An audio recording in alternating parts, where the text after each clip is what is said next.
DraftKings Sportsbook app, America's top-rated sportsbook app. Don't forget to hit that like button, subscribe wherever you get your podcasts, and leave us a 5-star review. I'm Leah Merrill here with Craig Morgan and Steve Peters. We are live from Four Peaks Brewery in Tempe. Super thrilled to be here, but even more excited to welcome today's very special guest, TSN hockey insider Bob McKenzie. Bob, welcome to the show. Thank you so much for joining us. Oh, thanks very much for having me on, guys. Really appreciate it. And always nice to talk to the good folks of Arizona. Bob, we have to ask, you sent me a hilarious text right before we went on, a photo of yourself, of course, holding your latest product. So before we get started, I have to ask, how goes the booze business, and when can we expect Bobby Margarita to be available in the States? Well, we got two things going on here right now. We've got little Tim Hortons, so that's always good. Always. Look at this. That's not fair. There you it's go. not fair. Branding here. And of course, we have this, so make sure you can see that. Yep. Bobby Margaritas. See, there's a little picture and story about me and what an idiot I am. But and actually, you guys are in a bar drinking. I know it's 11 o'clock there, but cheers. 5 o'clock. Cheers. Mid-afternoon here. Yeah, so we'll toast to you. We'll do a little day drinking. But Yeah, why not? Cheers, Bob. Thank you. A number of people in Montreal, after yesterday's release of the rankings, thought I took too many margaritas. in any case, the booze business is interesting. It's a lot of fun, and there are no plans at this time to bring Bobby Margarita to the United States. We're still trying to conquer Canada. We'll focus on that one country at a time, and maybe one day it will eventually work its way to the United States. But failing that, we can always stick it in a suitcase and make it. Yeah, that's our plan. They're heading to the draft. They better bring me some. Yeah, Leah and I will be in Montreal along with our producer Jacob Franklin, so we'll probably try and smuggle some across the border. Can you? Some of us know the backstory of this. Some of us know when your season officially ends, and I don't know even if you call this semi-retirement, what your status is in terms of employment right now. Yeah. But can you recount the genesis of this business opportunity as well as how you came up with the name for those who don't know the backstory here? Well, about would have been 5-6 years ago. Was doing the playoff coverage at TSN. You work every night, watch all the games, and you're working 60 straight days. Got bored and ran over to a Best Buy before to try and kill some time before a panel hit that we were doing and watching the games that night. And I saw a Jimmy Buffett frozen concoction maker, Margaritaville brand. I looked at it and I thought, oh, that looks like fun. That'd be cool. I got a cottage. Well, maybe I'll buy that right now, tuck it away because I'm working like the next 50 or 60 nights. And we'll take it to the cottage and we'll fire it up and make some margaritas, frozen concoctions and such. So I did exactly that, put it away, and it was now after free agent frenzy, so it was the week after free agent frenzy that summer, and I thought, oh man, I forgot, I got that frozen concoction maker, so I'm going to look for a recipe of margaritas, saw Martha Stewart's recipe online, it was very good, decided I'm going to make some frozen margaritas with this thing, and I decided to make a video of it. I put it on Twitter, and changed my Twitter handle from TSN Bob McKenzie to Bobby Margarita, just for giggles. Anyways, it didn't go viral by any means, but people got a kick out of it, and then I started to do it every summer. I would always, when I went on vacation after free agent frenzy, I would change my Twitter handle to Bobby Margarita. People would get a kick out of it, and it started to take on a little bit of an identity. So much so that during the season, I might break a trade or coaching, hiring or firing or some bit of hockey news. And people would say, oh, it's news from Bobby Margarita. And as I'd be in rinks or in walking through shopping centers or whatever the case may be, people would see me and go, hey, Bobby Margarita. So it was kind of a running joke that we had this brand with long before it was ever thought that there would be a product. And not to bore you with all the details, but there's a company called Ace Beverage Group in Ontario here. They do a lot of ready-to-drink cocktails. They've got a brand called Cottage Springs. They've got another one called Ace Hill. They're the number one Ontario-based ready-to-drink cocktail producer in the province, and they're very big across Canada. So somebody from that company contacted one of my sons and said, hey, I got some new beer. If you want to try it and talk about it on social media, it'd be really great. And so my son said, hey, by the way, what do you think of this? Bobby Margarita, ready to drink margarita. And they said, hey, you know what? Sounds like a good idea. Let's run it up the flagpole here. And they did that, and they came back very quickly and said, we'd be interested in doing something if you would. So I'm always good for a bit of an adventure. So that was a year ago March, and here we are. And it's in Alberta, it's in Saskatchewan, it's in, I believe, Manitoba, it's in Ontario, Nova Scotia, Prince Edward Island, New Brunswick. So yeah, and it's been fun. It's been a lot of fun, but it's also been a lot of hard work. So, Craig, to your point about semi-retirement, it's been a little busier than I thought it was going to be. So I promise we'll talk about hockey at some point here, but I want to ask you one more thing about the product itself. How much a part of the quality control were you in actually coming up with a recipe, and how long did that take? Huge, actually. Anybody who knows me knows that, I'd never be a silent partner in anything. I've got too big a mouth and too much of a control freak. And plus, I mean, you do something your whole life, and you want to make sure that it's got integrity. You want to make sure it measures up to what you think is the way it should be done. So I'm not an expert in the business of selling booze, but if I'm not just going to put my name on something and then just leave it to somebody else to do everything. So I was involved in every aspect of it, the design of the can, the colors, the logo, with a lot of input from the professionals who know stuff about this, the taste, the liquid, marketing of it, and everything else, promotion that goes with it. So yeah, I'm a detail-oriented guy that way, and I try to be as involved as I can and make sure it's done the way that I would want it done, with input from the professionals. And if it works out, great. And if it doesn't work out, then I can, there's no regrets afterwards where I'd say, oh, I should have done this or I should have done that. You may not be an expert with the distribution and sales of alcohol, but like many sports writers, you're probably an expert at drinking alcohol. So you know what tastes good. Best of luck with the continued growth of Bobby Margarita across the entire hockey playing world, as far as I'm concerned. It needs to expand. But let's get into the draft, because our show is really well timed. You released your final prospect rankings yesterday on TSN. A little bit of a shock. I think people that have been paying attention have seen Juraj Slafkovský maybe trending up, and some thought that he could go number one overall. But you had him ahead of Shane Wright at the top of your draft board. I know you speak to a lot of NHL sources, executive scouts. Can you explain to us how Slafkovský toppled Wright in your rankings? Well, before I explain how Slafkovský ended up at number one, I should probably explain what the rankings are, because there tends to be a lot of confusion about that. And I saw that firsthand. I see it every year, but it really was driven home again yesterday when the rankings came out, and the Montreal Canadiens fans went bananas because most of the Montreal Canadiens fans believe that Shane Wright is the number one prospect. They want the Montreal Canadiens to take Shane Wright, and they don't like the idea that anybody would suggest that Shane Wright is anything other than the number one pick to the Montreal Canadiens.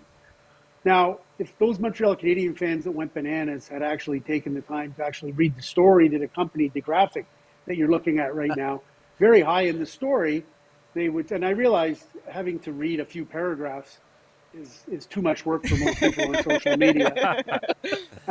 If you can't consume that graphic in 15 seconds or less and draw all your conclusions from that and not even understand what you're looking at, then it's not really social media. So what I said very clearly is, I'm not saying the Montreal Canadiens are going to take Juraj Slafkovský. I'm not saying they should take Juraj Slafkovský. I do a consensus ranking. We do a preseason version in September. We do a midseason version in January. We do a draft lottery edition on the day of the draft lottery. It's a little more, it's a much smaller scope. And then we do the final draft rankings now. And I surveyed 10 National Hockey League scouts. Most of them are head scouts for different teams in the NHL, not all of them, but most of them. And I survey them to get numerical information from them on the various prospects. So it provides a consensus ranking, and usually it comes out pretty well. Like it's not unusual for me to be at the draft and the first 20 players go, and maybe 19 of the 20 guys that have been taken were in my top 20. That's not that unusual. There are aberrations and what have you. But now getting back to the actual list. Beginning of the season, preseason, 10 of 10 scouts said that Shane Wright was the number one guy.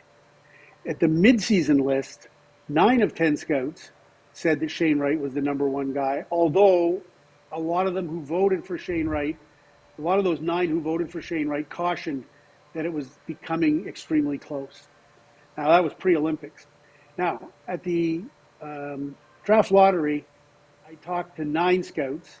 I didn't get the 10th one. It was put together fairly quickly, and I only did a top 5.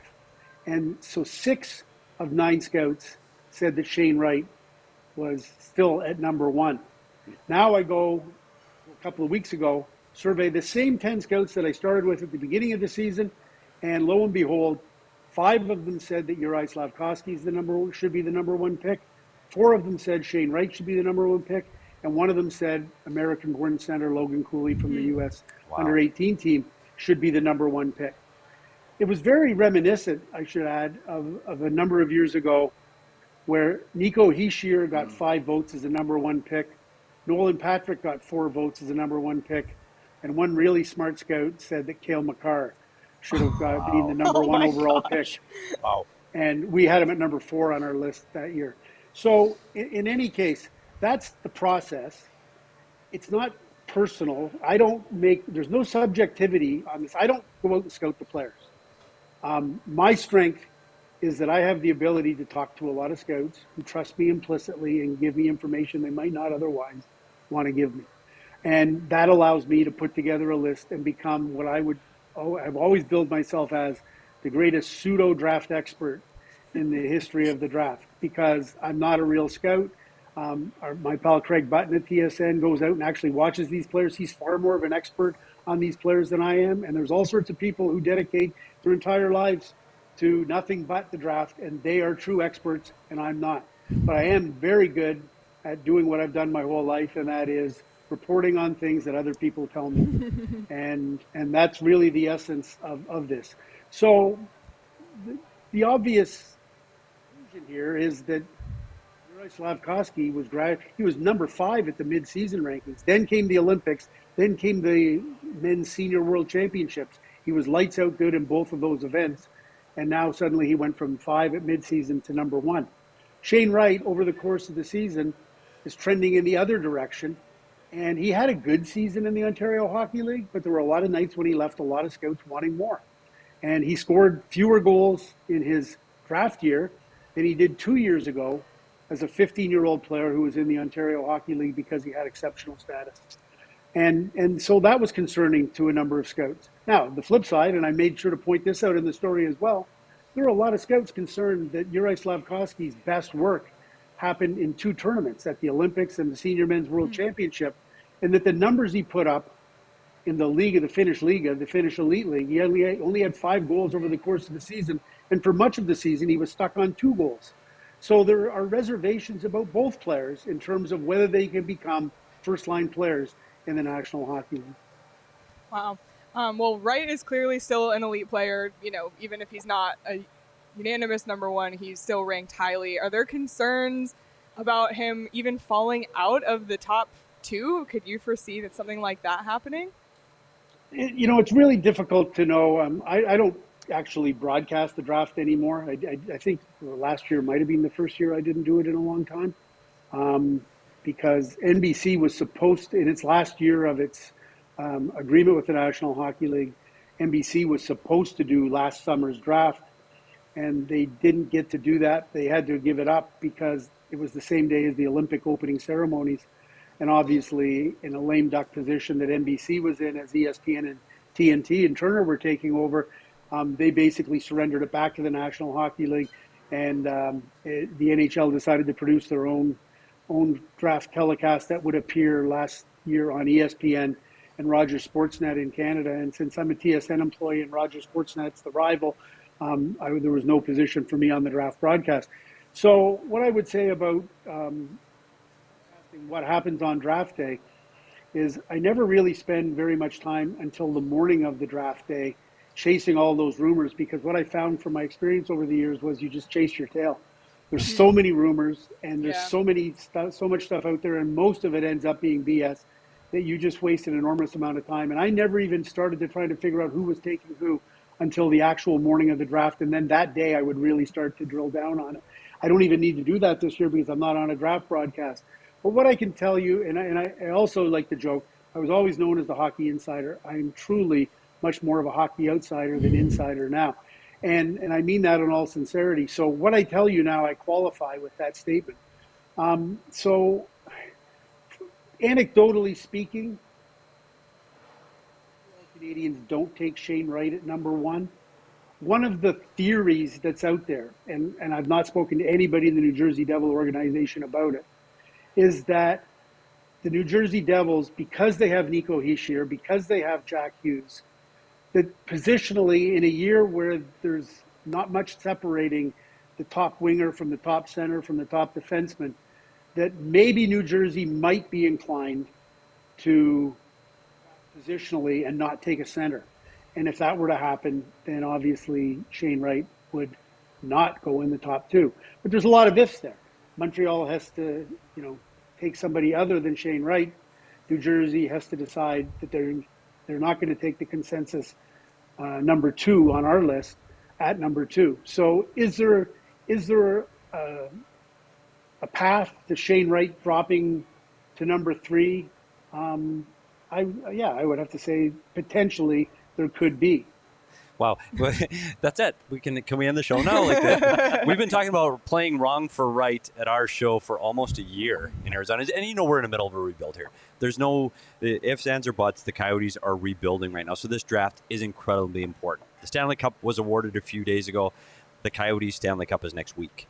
So we talk about Shane Wright, and if he falls, he's still in that top three. We've talked a lot about Logan Cooley here on our show. We've talked about Logan Cooley as a middle ice center that can really help this team. Do you see the Coyotes picking at three, taking who's ever left at three, or with Bill Armstrong and his traditionally likes those big, strong players that he built that helped build the St. Louis Blues team with? Do they move past a guy like Logan Cooley and go for somebody else? Or is this, hey, these are the three best players. The Coyotes are going to be there and get one of these three best players? Yeah, the short answer, again, and sound like the outsider that I am, the short answer is I don't know. And I've always kind of prided myself on when I'm asked direct questions that I don't have an answer to, I like to give you the honest answer, yes, no, or I don't know. And in this case, I really don't know what the Coyotes would do at number three if Shane Wright is there. I could easily make a case that don't overthink this, in spite of the fact that he left some scouts wanting over the course of the year with the level of his play. He's still got an incredible pedigree. He's still a very good player who put up 90-plus points in the Ontario Hockey League, and he's got all the elements of a really good all-around, probably at worst number two center who could still be a lowercase number one center. But the other anecdotal thing you hear, and I've heard it about New Jersey and I've heard it about Arizona, is they want to get bigger. Well, and some people would point, well, Shane Wright's a solid guy. He's a solid 6 foot, 6'1", whatever, and 190 odd pounds, almost 200. He's not a small guy by any stretch of the imagination. But the alternative is, the consensus number three on our list is Logan Cooley, and he is what's called a smaller center, that is under 6 feet. Although the scouting reports on him are that he goes to the really hard areas to score goals, that there's no concern in that vein. So, as I say, I don't know what the Coyotes would do at three if Shane Wright is there. But Wright, Cooley seem like great options. And listen, the other point I should make about this draft, and people have a tough time sometimes getting their head around it, is just how tight everybody is at the top end of this draft in the first round. I surveyed scouts who had Cutter Gauthier, at least one scout who had Cutter Gauthier from the U.S. under-18 team ahead of Logan Cooley. and he's a much bigger, stronger, prototypical power type player. Played mostly wing for the U.S. Under-18 team, but when Logan Cooley was injured, also played a lot of center and did well at center. Now, the majority of scouts I talk to believe that Gaucher projects in the NHL as a winger, but there may be some teams that think of him as that big center. The scouts I talk to suggest that the level of vision and creativity wouldn't lend itself to a projection as a number one or number two center in the National Hockey League, but that his physical size, strength, speed, shot, nose for the net would lend itself very well to being, at the very least, a top six scoring winger who might be a frontline scoring winger.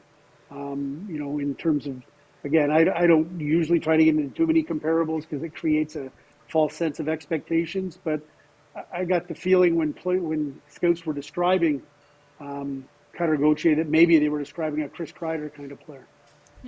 Bob, I wanted to ask you, you touched on this earlier. I have no idea how scouts do what they do. First of all, projecting 17, 18-year-old kids with so much physical, mental, emotional growth ahead of them. But the last 2 years threw another variable into the mix in COVID. It impacted leagues, it impacted players, it impacted development. Have scouts gained a real sense of how to factor that into the calculus when evaluating players?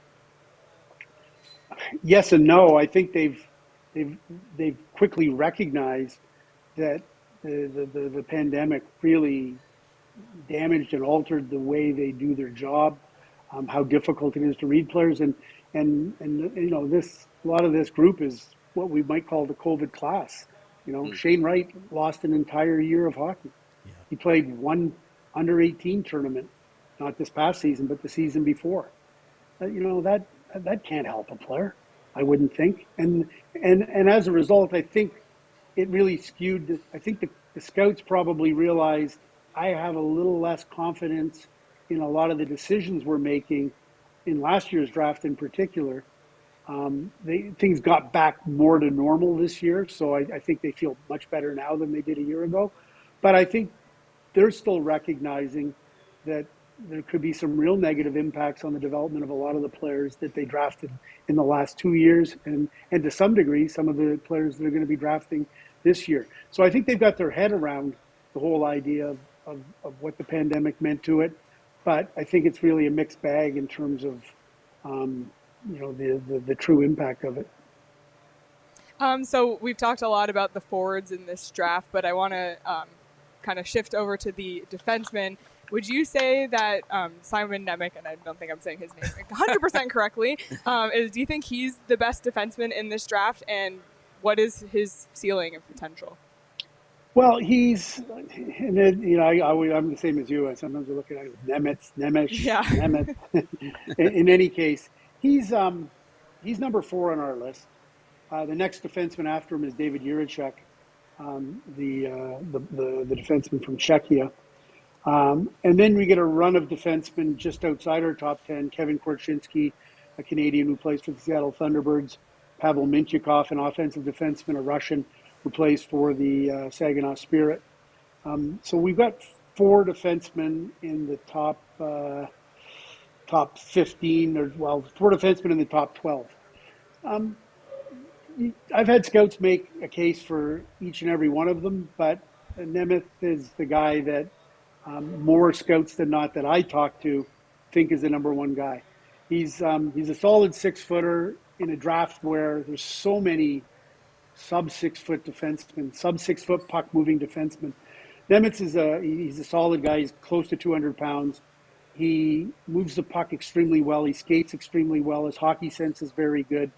I just think he's a really heady, intelligent guy who's got all the physical tools, who projects in the National Hockey League, is probably at best a number 2 that could play on your top pair, or a number 3 who can play up and down your lineup. Juraj is more of a physical guy, and again, the thing about Nemec is he doesn't absolutely blow you out of the water with he doesn't have a dynamic offensive capability to him, but that's not to say he can't help create offense. and he's not a physically punishing player, which is to suggest he's not a shutdown guy. But that's not to say at all that he's a liability. He positions himself well. He's got a good stick. He's got a good head for the game. His gap controls are good. So the scouts I talked to seem to think he's the best all-around defenseman. But Juraj is a bigger guy. He's 6'3". He's got a real physical dimension with a lot of bite. His skating's maybe not as good as some of the other high-end defensemen in this draft. People wonder about is there an offensive ceiling there on Juraj? But he most certainly could play on your shutdown pair and be a physically punishing guy. Korchinski's a guy that's rocketed up the charts. He went up 14 spots from midseason to our final rankings. He's a big, rangy guy that skates really well and has really good offensive ability. Still has to learn the defensive part of the game, but the scouts view him as having a really high offensive ceiling. And Minchikov is also a very offensive-minded defenseman who is not at all geared right now to play defense, fairly one-dimensional in terms of his offensive ability. Played on a poor Saginaw team where it was difficult to play defense because they did spend a lot more time in their own end than they would have liked. So those are the top four guys, and it's a sliding scale depending on who you talk to, but there's no doubt that Nemec was the consensus guy. But if you're asking me, would I fall off my chair if somebody took a defenseman other than Nemec first? No, I wouldn't fall off my chair if that happened. Bob, we just saw the Stanley Cup awarded to the Colorado Avalanche, and the Tampa Bay Lightning are right on their heels. Two teams that had their core pieces picked through the draft.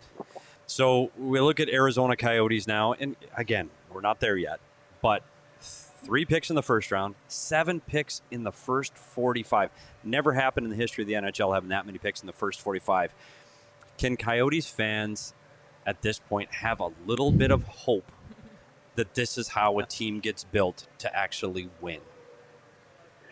I think you can have hope, but what I would say when you attach hope to it is also patience. And you maybe if Craig's got a computer there, he could look this up while we talk. But the Montreal Canadiens are picking first overall in the draft this year, which means they, last overall or a lottery win. But they were full value for their first pick. Look at their last couple of drafts, their last 2 or 3 drafts, I bet, and count up how many picks they had in each of those drafts. I mean, I could be wrong, but I want to say they had 3, 4, or 5 second-round picks last year or the year before. So, I mean, the draft is the draft in hockey can have a huge impact right out of the gate, right immediately, depending on the player you get, especially at the high end of the first round. But I would caution that at the high end of this first round this year, it's not viewed the same as when there's a Connor McDavid or an Austin Matthews. Not even close. It's not even viewed as a Steven Stamkos or John Tavares type year. So, as I said, because the projections I get right now from the scouts I talk to is that Wright is a high-end second-line center with a chance to be at number 1, and Slafkovský is a high-end top 6 winger who certainly has the tools and a chance to be a number 1 winger in the NHL. But otherwise, outside of those immediate guys that come in and turn your franchise around quickly, and some would say, how quickly did Connor McDavid turn around the Edmonton Oilers? How quickly did Austin Matthews turn around the Toronto Maple Leafs? How many years of multiple high-end first-round picks have we seen go to teams like the Oilers and the Leafs and the Buffalo Sabres and so many others? And still you're on that hamster wheel. It seems, the rebuilds are long and they are painful, and it's not a straight line. And just when you think you've made the quantum leap forward to be a competitive team that maybe has a chance at the playoffs, quite often there's a step or two taken back before you go forward again. So all I could say to the fans of Arizona is, yeah, it's great to quantify and qualify all these multiple picks, but buckle up because it's a long ride. Bringing us back down to reality. That's all right. And thus we have the beer. Yeah, exactly. And not that it hasn't been already. And that's the hard part for places like Arizona, where they haven't been a real contending or competitive hockey team for a long time, with save a few blips here or there. The Edmonton Oilers have gone through the same thing. The Edmonton Oilers went through the same thing prior to becoming a salary cap quasi dynasty. The Chicago Blackhawks went through the same thing. So did the Pittsburgh Penguins. But when you look at Edmonton in particular, Buffalo in particular, we're talking more than a decade. Right. We're talking 10, 11, 12 years of almost abject failure. Bob, I think a lot of our fans just decided they're going to day drink as well now. Yeah, trying to sell more Bobby Margarita. I love it. I'll let you guys. I don't have the Arizona or Phoenix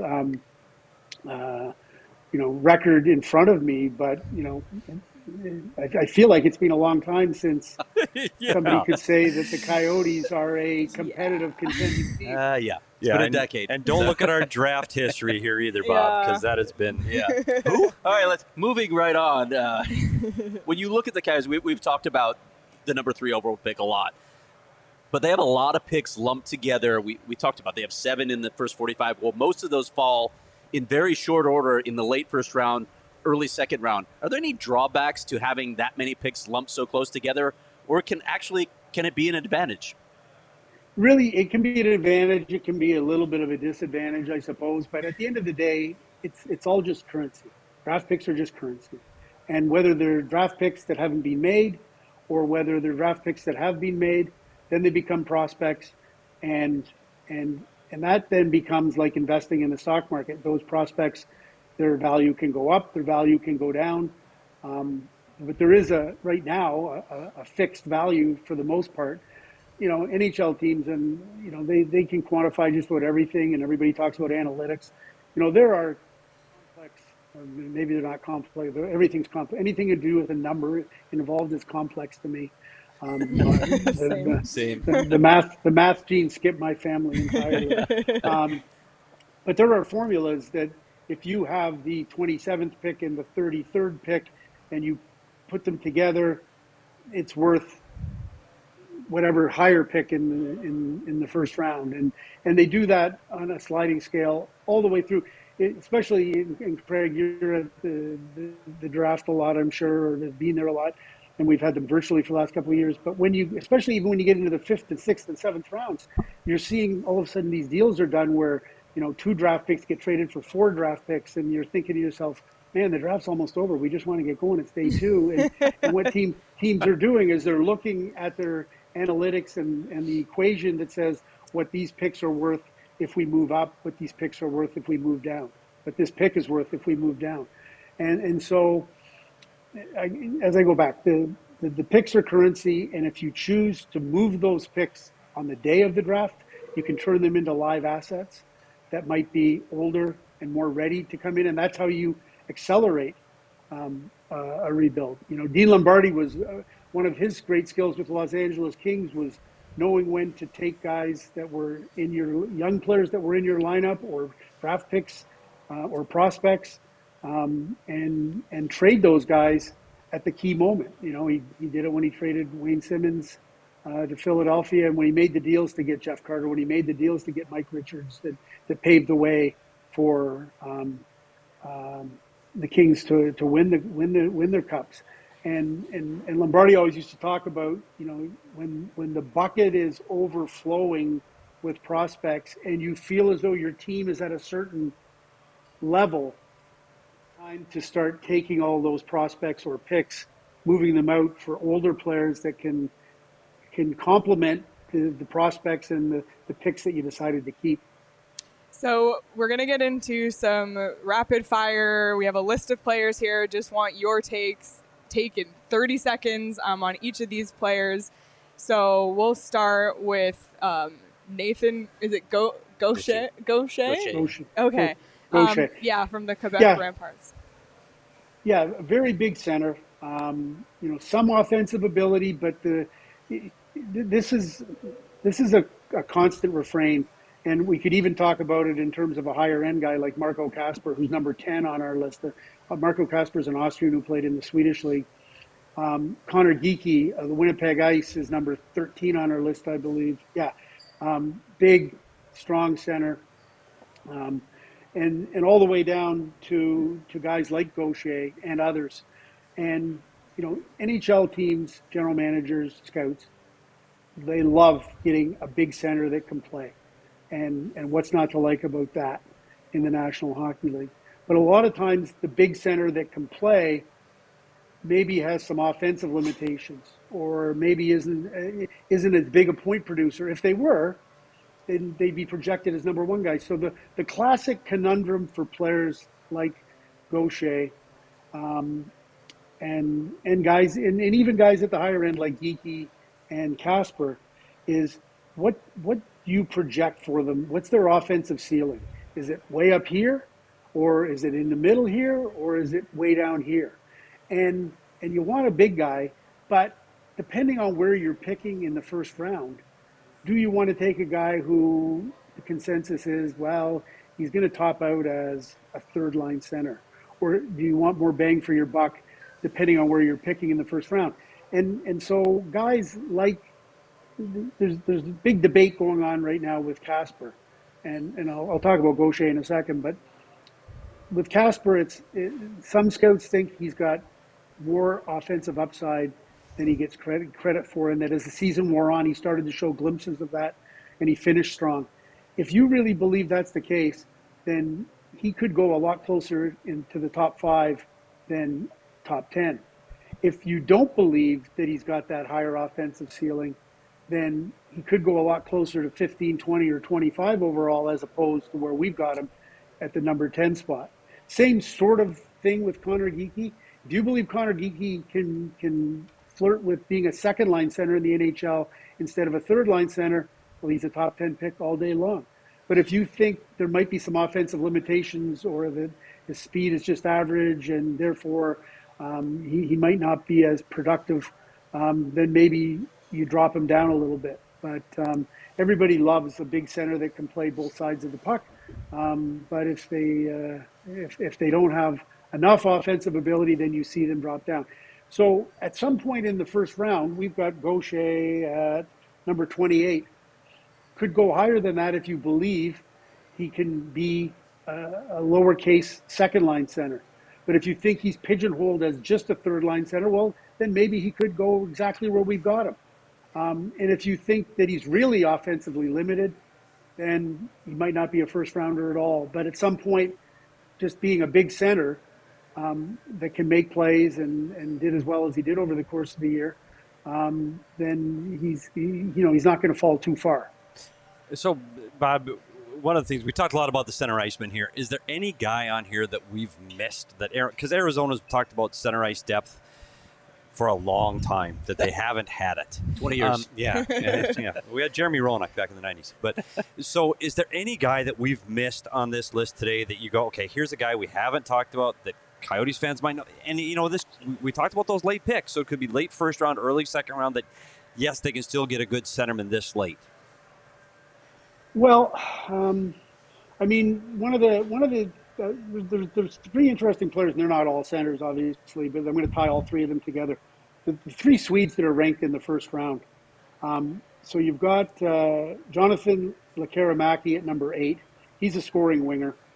You've got Liam Ogren at number 21, who's I believe he's the center on the line that played at the under-18s with Lekaramäki on one wing and Noah Ostlund on the other wing. And Ostlund is an undersized guy, but very dynamic.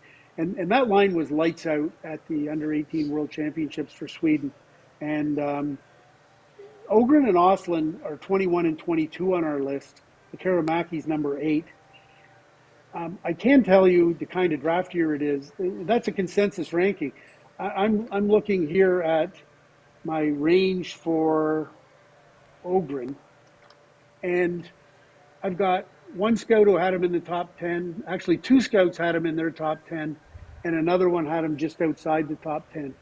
So there's a guy who we've got at number 21 as a consensus ranking that has a decent amount of support as somebody who could forge their way into the top 10.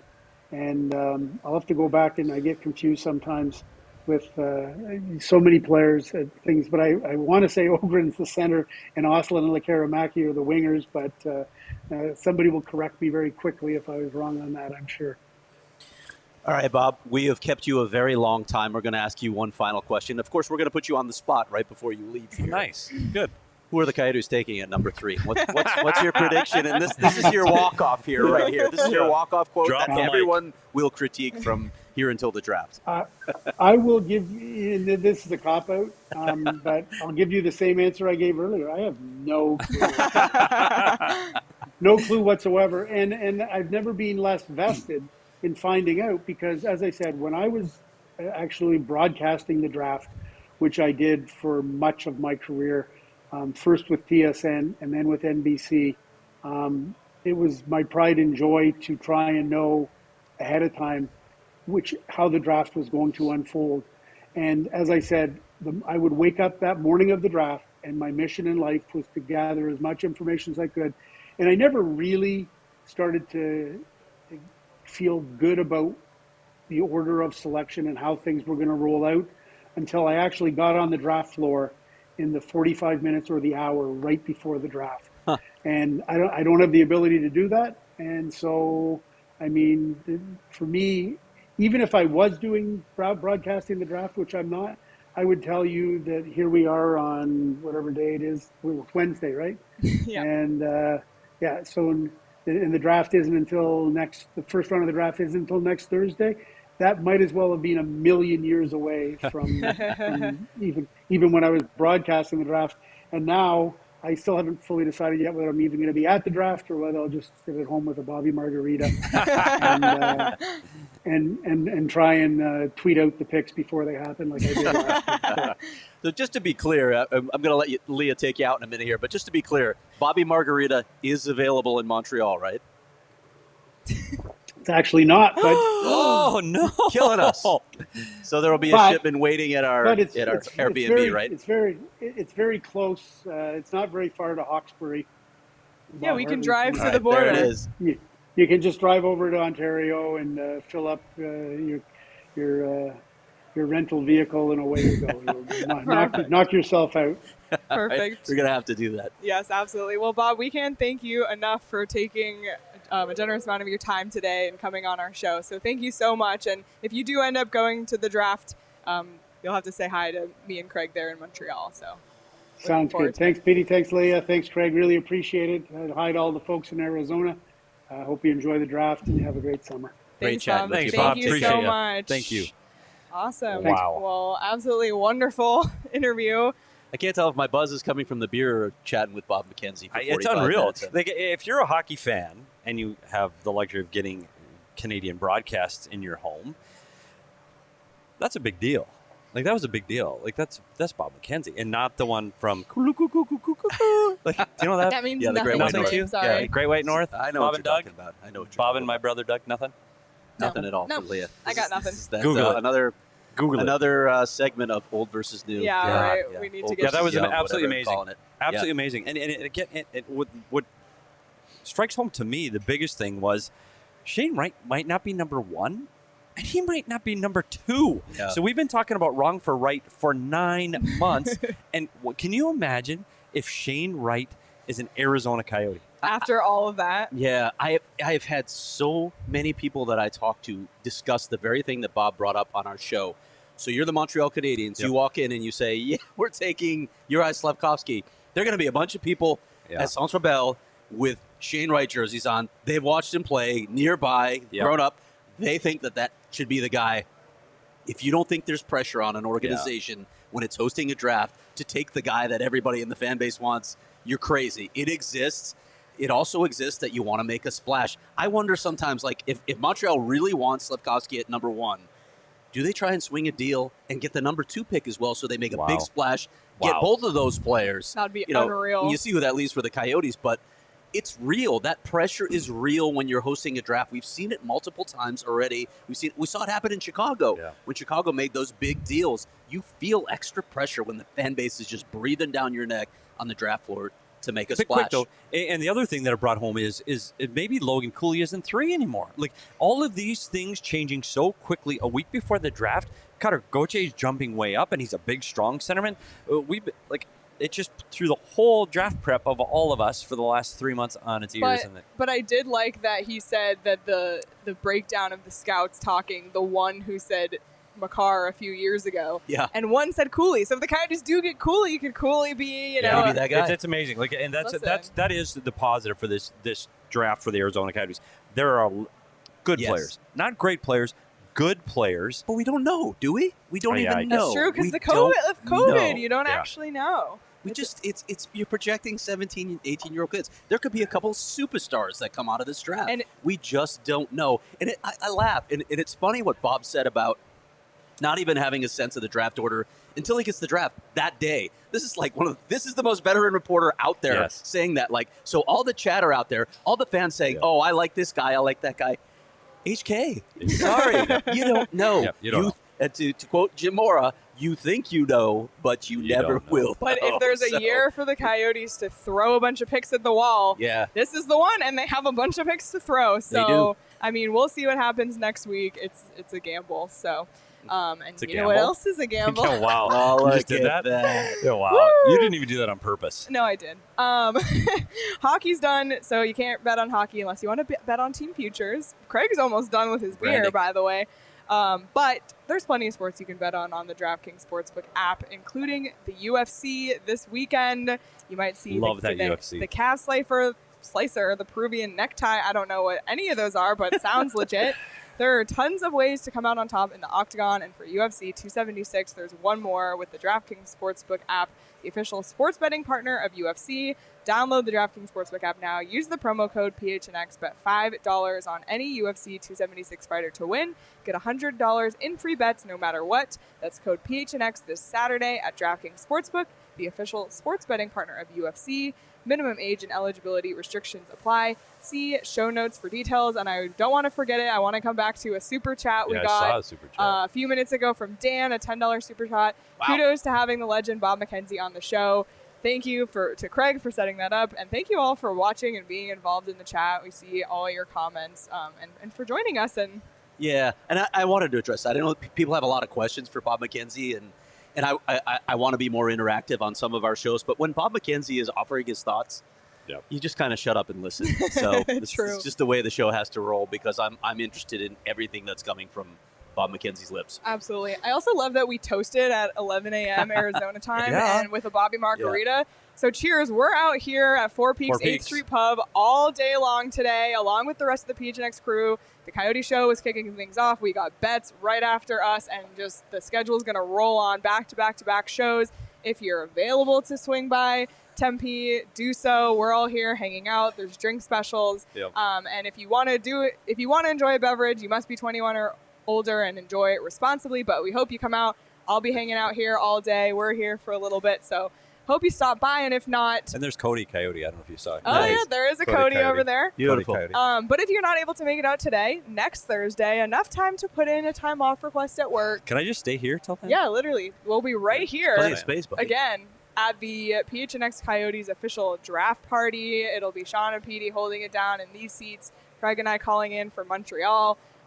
4 p.m. You can get your tickets at gophnx.com in the events tab, or we've tweeted it every day on our Twitter. So get your tickets. It's going to be so much fun. Giveaways, drink and food specials, special guests, etc. It's going to be a blast. So this is the draft party you're going to want to be at. Yeah. I've been coming to this brewery as long as the Coyotes have been in Arizona. It's crazy. So as long as I've been alive. Okay, there it is. Wow. Old versus young. Yeah, I can't wait. And I can't wait for the show to be, not to be over, because I love the show, because I do, but I'm going to eat.